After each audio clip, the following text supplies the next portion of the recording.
Hi everybody, I finished reading this book. This is Encounters with Marilyn Monroe, celebrating 100 years, introduced by Lucy Bolton. Now, this is a series of essays by various people, including some very well-respected Marilyn historians, including Scott Faulkner, Greg Schreiner, and April Revere. So, had to get it, just those three people. There are errors in it. For instance, in the timeline, they call her the first photographer James Conover instead of David Conover, and then they call her husband at one point Ben Dougherty instead of James Dougherty, and there are a few areas like that throughout the book, but that's not so bad. There's a few fake quotes. It includes essays and poetry, and includes essays by such as Karen McGann, who made Reframing Marilyn. And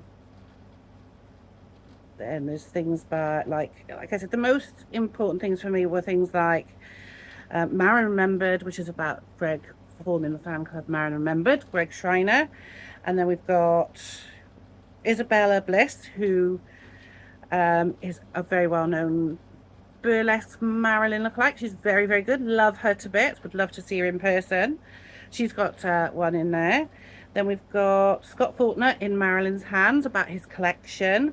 And April Revere writes about how she would be a beauty phenomenon. It's a really interesting little book. I had a weird time getting hold of this one as well, because I had it and it was out to be, it was about to be, says arriving on this date, and then suddenly they cancelled it and it was arriving in, well, not cancelled it, they changed the date to December, and I thought, I'm not having that, I'll find it. So I cancelled that, and I went on to Amazon, which is where I ordered it in the first place, and found it again, and I got it shipped immediately. It's bizarre when that happens. It also happened with the Lost Photos. Now I get that, because that was very limited run of a very small publishing company, and they are currently reprinted as we speak, I believe. But yeah, it's a nice little book to add to your collection. I would have preferred a different photo. And there's nothing wrong with the photo. I like the photo. I don't like what Andy Warhol did to the photo. I can't stand Andy Warhol, but then that's just me. But yeah, it's a nice little book to add to your collection. It's not going to take up much space. It's teeny.